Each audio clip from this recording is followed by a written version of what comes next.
Hello my dear friends, मेरा नाम है कपिल और हम लोग लास्ट टाइम डिस्कस कर रहे थे वो था इकोनॉमिक्स का टॉपिक। यानी मैं कहूँ, मैं और हमारी टीम पूरी आपके एसएससी जीडी, आपके आरआरबी एनटीपीसी के लिए जो बैचेज यहाँ पे हम लोग चला रहे हैं वो आपके इस एग्जाम के लिए बहुत ही इंपॉर्टेंट है। और इवन मैं आपको बताऊं, दिवाली भी आ रही है, आपके पास में अच्छा खासा टाइम भी होगा, तो उस टाइम को यहाँ पे भी आप लोग यूटिलाइज कर सकते हैं। और उसके साथ साथ में अगर मैं कहूँ कि मैं अपनी टीम की ओर से आपको एडवांस में दिवाली की बहुत सारी हार्दिक शुभकामनाएं देना चाहता हूँ। मेरा नाम कपिल, दोबारा से मैं आपको अपना नाम इधर बता रहा हूँ। अगर मैं बात कहूँ यहाँ पे, तो हम लोग लास्ट टाइम इकोनॉमिक्स की क्लास में कुछ बातें डिस्कस कर रहे थे। अब उस चीज को लेके हमारी कुछ बातें ही डिस्कस हुई थी, तो जो टॉपिक हमारा लास्ट टाइम रह गया था वहां से आगे हम लोग टॉपिक को हम बढ़ाने जा रहे हैं। सो प्लीज यहाँ पे आप ध्यान से देखते रहिए। लास्ट टाइम का जो हमारा टॉपिक था वो हमारा इकोनॉमी का, यहां तक कि हमारी बातें हो गई थी। ये वाले जो बेसिक कंसेप्ट हैं, ये हम लोग डिस्कस कर चुके थे। अब यहां से आगे की जो बात है उसको लेके हम लोग देख लेते हैं। ध्यान देना जी, टाइप्स ऑफ इकोनॉमी यानी अर्थव्यवस्था के प्रकार। यहां पे अगर मैं बात बोलूं, सीधी सी बात है, अर्थव्यवस्था मुख्य रूप से अपने कार्य क्षेत्र में वस्तुओं और सेवाओं की मांग और आपूर्ति पर निर्भर करती है। मांग और आपूर्ति की प्रकृति और अंतर्निहित मूल्यों के आधार पर अर्थव्यवस्थाओं को तीन प्रमुख प्रकारों में बांटा जा सकता है। अब ध्यान देना जी, यहाँ पे तीन प्रमुख ये टाइप हैं इसके, वो ये हो जाएंगे। जैसे आप लोग देखते हैं यहाँ पे एक होती है हमारे पास में जैसे सोशलिस्ट इकोनॉमी, एक होती है हमारे पास में यहां पे दैट इज कैपिटलिस्ट इकोनॉमी, और एक होती है हमारे पास में यहां पे मिक्स्ड इकोनॉमी। ये कुछ बेसिक बातें हैं, इनके बारे में हम लोग यहाँ पे देख रहे हैं। जैसे यहाँ पे एक है ये मार्केट इकोनॉमी। मार्केट इकोनॉमी का मतलब होता है कैपिटलिस्ट इकोनॉमी। कैपिटलिस्ट इकोनॉमी का मतलब ये है कि जहां पे जो वस्तु है, यानी चाहे वो उनकी कीमत हो, चाहे वो उनका उत्पादन हो, इन दोनों का जो डिसीजन है वो मार्केट के फोर्स के थ्रू लिया जाता है। जैसे डिमांड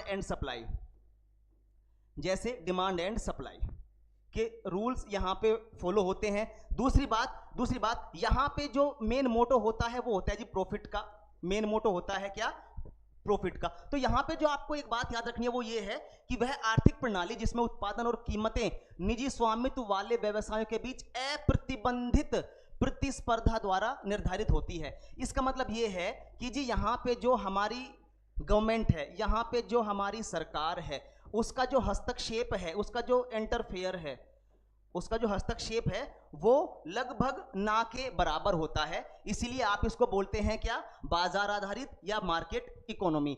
ठीक ऐसे ही इसमें अगली इकोनॉमी आती है जैसे non market economy. Non market economy का मतलब है यहाँ पे सोशलिस्ट इकोनॉमी। सोशलिस्ट इकोनॉमी का मतलब क्या है जी? यहाँ पे समाजवादी अर्थव्यवस्था। जैसे आप लोग देखते हैं गैर बाजार अर्थव्यवस्था में वस्तुओं और संसाधनों का आवंटन, कीमतों का निर्धारण, ध्यान देना, संसाधनों का आवंटन और कीमतों का निर्धारण करने में सरकारी हस्तक्षेप महत्वपूर्ण होता है। सरकारी हस्तक्षेप यहाँ पे महत्वपूर्ण होता है। अब सरकारी हस्तक्षेप उसमें कैसे भी हो सकता है, चाहे वो लाइसेंस के थ्रू हो सकता है, ठीक है, चाहे वो एडमिनिस्ट्रेटिव बैरियर हो सकता है, चाहे वो अब कोटा बैरियर हो सकता है, वो कैसे भी सरकारी हस्तक्षेप हो सकता है। अब इस आधार पे आप इसको कहते हैं एक सोशलिस्ट इकोनॉमी,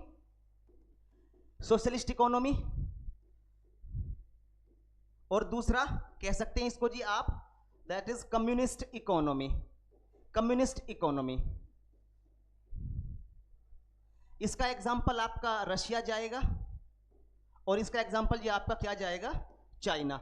डेफिनेशन की बात ये है जी, सीधी सी बात है कि यहाँ पे जो वस्तुएं हैं और संसाधन है, उन पे जो कंट्रोल होता है वो सरकार का होता है। और सरकार यहाँ पे लोगों की जरूरतों के हिसाब से, या मैं कहूँ इक्वलिटी को ध्यान में रखते हुए, उनका यहाँ पे आवंटन किया जाता है इनका संसाधनों का। इसी में अगर मैं आगे देखता हूं, यहाँ पे अगली है जी आपकी मिक्स्ड इकोनॉमी यानी मिश्रित अर्थव्यवस्था। मिश्रित अर्थव्यवस्था क्या होती है जी? मिश्रित अर्थव्यवस्था प्रणाली निजी संपत्ति की रक्षा करती है और पूंजी के उपयोग में एक स्तर की आर्थिक स्वतंत्रता की अनुमति देती है, लेकिन साथ ही सरकारों को सामाजिक लक्ष्य प्राप्त करने के लिए आर्थिक गतिविधियों में हस्तक्षेप करने की अनुमति भी देती है। यानी अगर मैं आपको बिल्कुल साधारण शब्दों में कहूं कि मिश्रित अर्थव्यवस्था उसे कहते हैं जी कि जहां पे सरकारी और निजी दोनों क्षेत्र साथ साथ मिलकर काम कर रहे होते हैं। दोनों का मेन मोटो होता है यहाँ पे कि जनता को ज़्यादा से ज़्यादा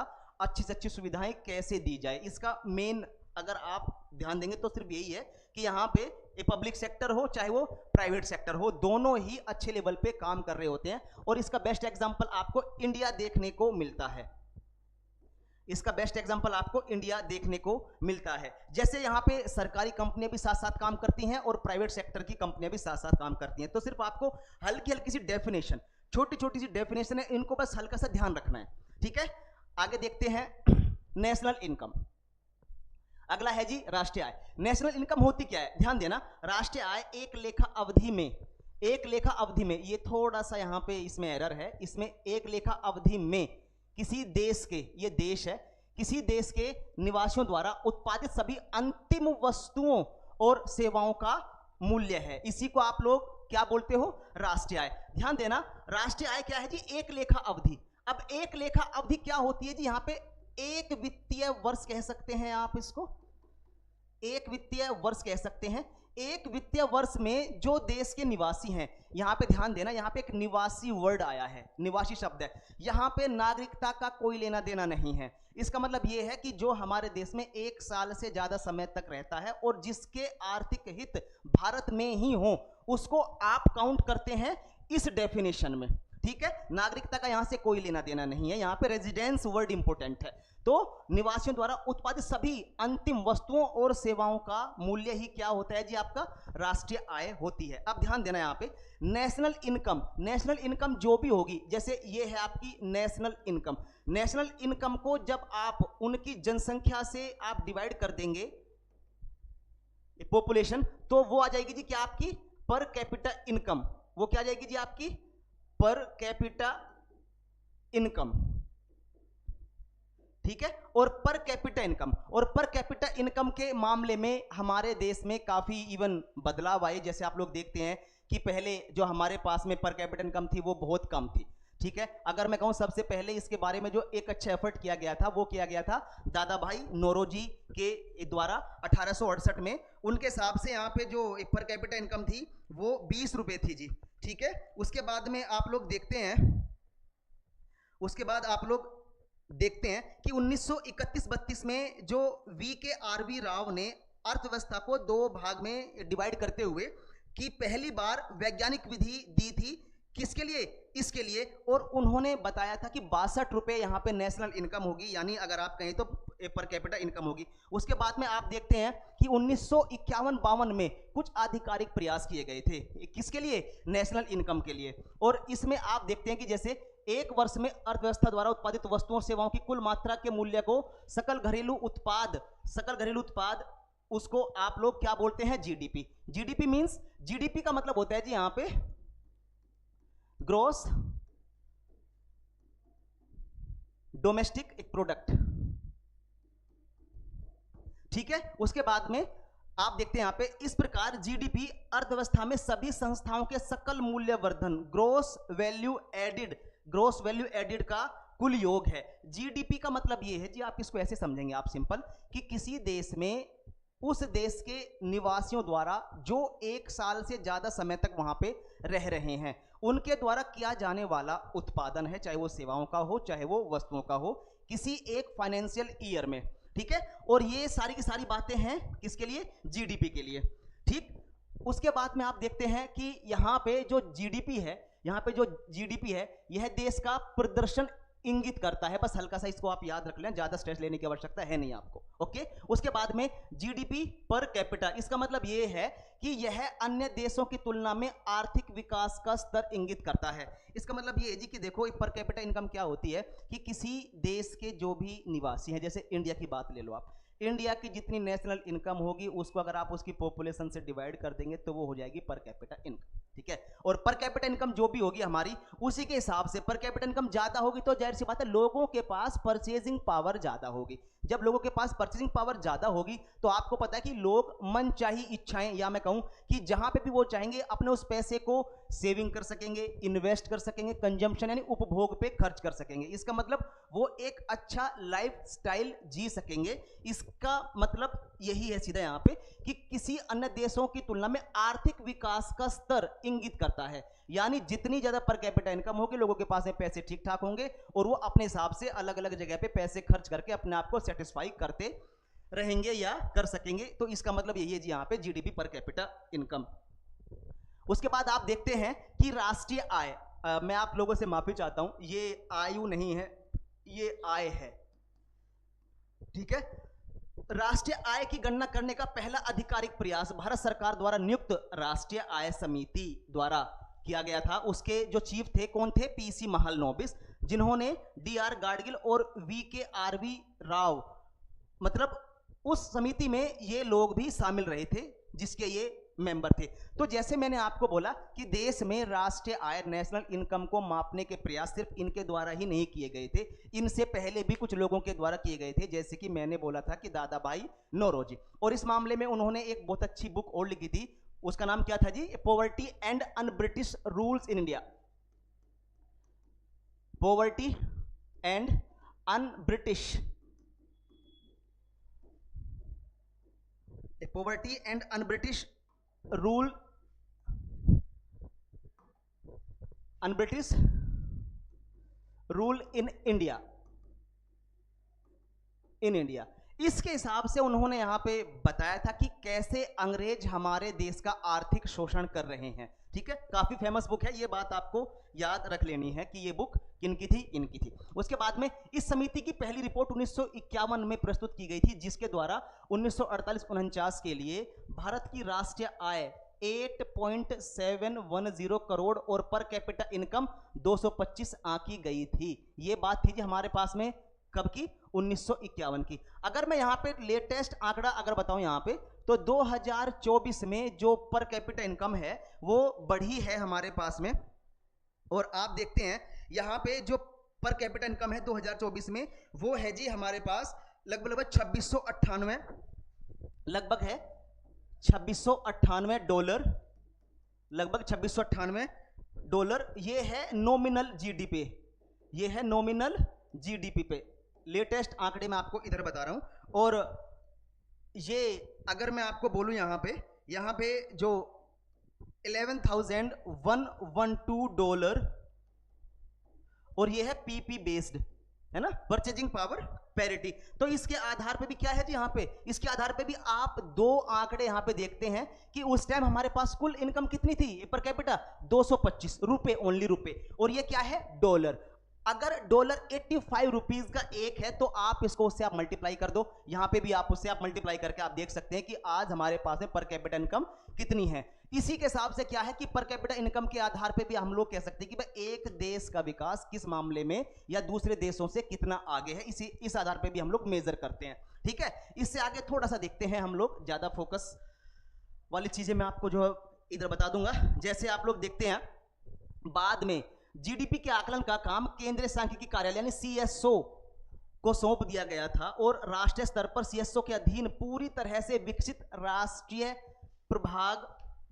आय प्रभाग का निर्माण किया गया। और 1955 से राष्ट्रीय प्रतिदर सर्वेक्षण कार्यालय यानी means national sample survey office यानी एनएसएसओ द्वारा किए गए राष्ट्रीय स्तर के सर्वेक्षण के आधार पर 50 द्वारा राष्ट्रीय आय अनुमानों का संकलन किया जाता रहा। इसके आधार पे वही सारी बातें अगर मैं आपको बोलूं कि इवन राष्ट्रीय आय की मैं अगर बात बोलूं जी यहाँ पे अलग अलग ऑर्गेनाइजेशन की बातें हमारे पास में होती रही हैं, कुछ जिम्मेदारी किसके पास में गई, कुछ जिम्मेदारी किसके पास में गई, और फाइनली क्या हुआ यहाँ पे एनएसएसओ। और अगर मैं आपको बोलूं तो ये वो ऑर्गेनाइजेशन थे जिन्हें बाद में कुछ जिम्मेदारियां सौंपी गई थी यहाँ पे नेशनल इनकम के रिगार्डिंग और जीडीपी के रिगार्डिंग। इससे आगे मैं अगर थोड़ी सी बात करूं यहाँ पे राष्ट्रीय आय की गणना करने के लिए एनएसओ ने भारतीय अर्थव्यवस्था को 3 क्षेत्रों में बांटा है।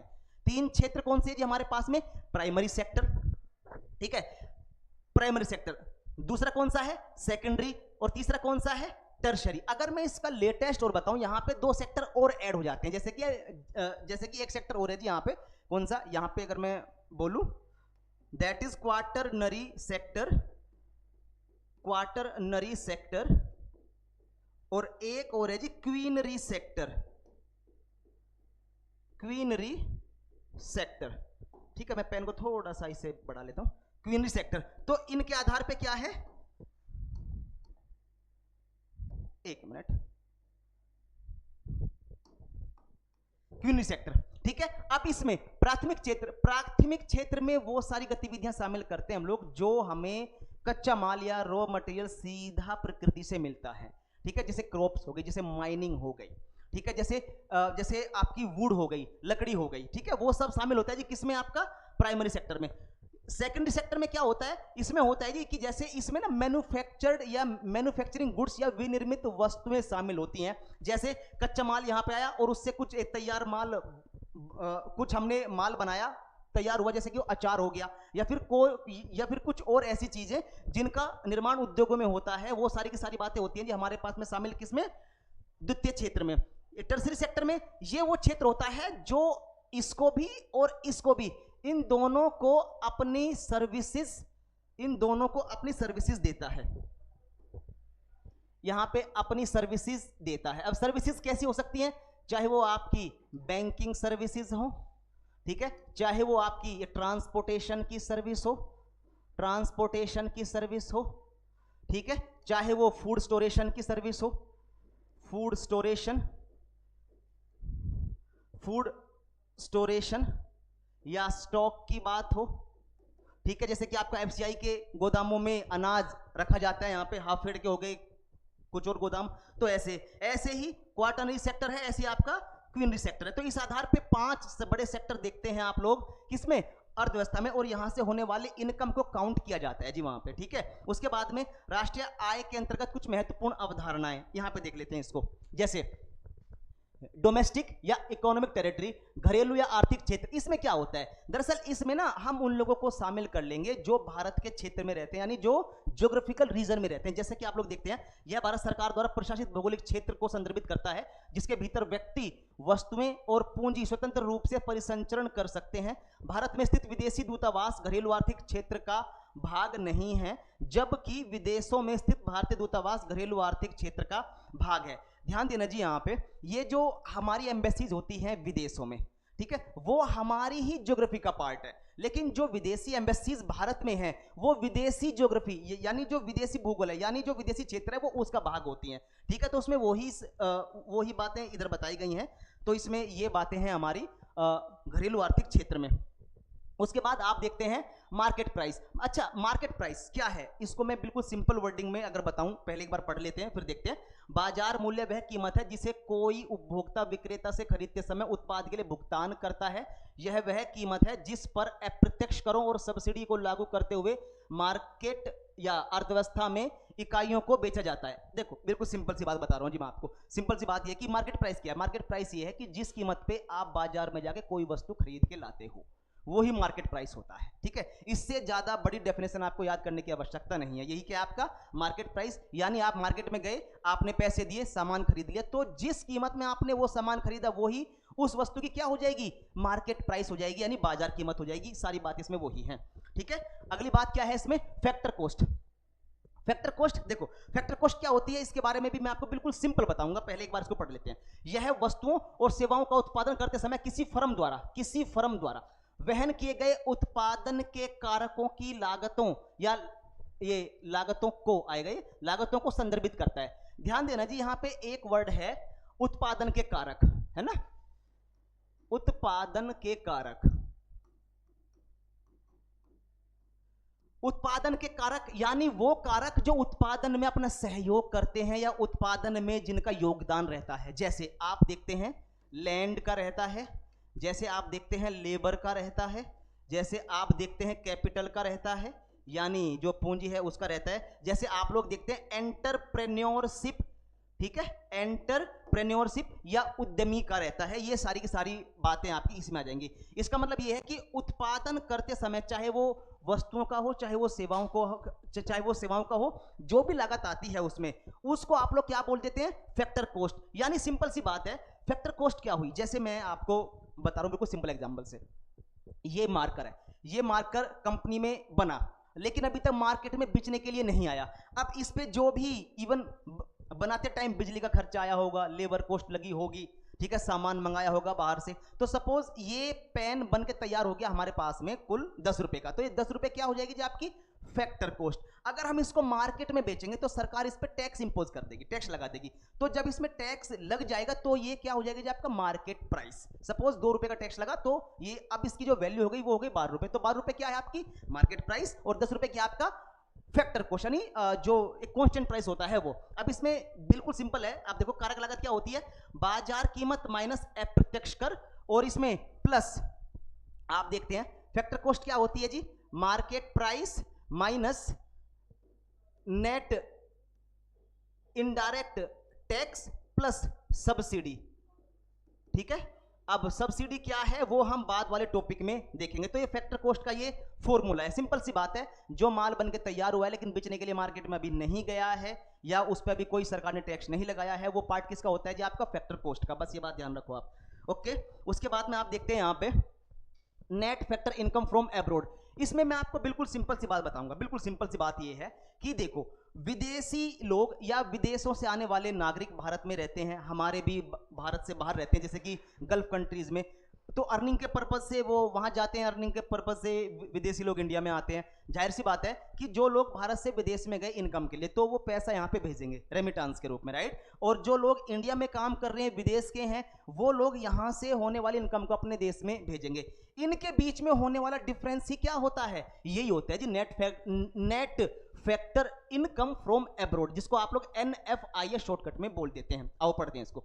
अस्थायी रूप से विदेश में निवासी भारत के सामान्य निवासियों द्वारा अर्जित कारक आय, कारक आय चाहे वो रेंट हो सकती है, यानी इधर किराया, मजदूरी हो सकती है, ब्याज हो सकता है, लाभ हो सकता है ये, और अस्थायी रूप से भारत में रहने वाले, ये भारत में आ जाएगा जी यहाँ पे, उसके लिए मैं फिर माफी चाहूंगा, भारत में रहने वाले अनिवासियों द्वारा अर्जित कारक आय के बीच का अंतर है, बीच का अंतर है। जैसे मैं आपको बिल्कुल सिंपल बताता हूं, ठीक है, भारत में कुछ विदेशी रहते हैं जिन्होंने विदेश में इनकम भेजी जी 100 रुपए, ठीक है, विदेश में इनकम भेज दी 100 रुपए। अब विदेश में कुछ भारतीय रहते हैं, कुछ भारतीय रहते हैं, उन्होंने भारत में इनकम भेजी कितनी 200 रुपए। तो इनका जो अंतर है कितना है, 200 माइनस 100 इज इक्वल टू 100। तो ये 100 क्या है, ये 100 हो जाएगा जी आपका net factor income from abroad, और ये आपका जीएनपी का पार्ट होता है।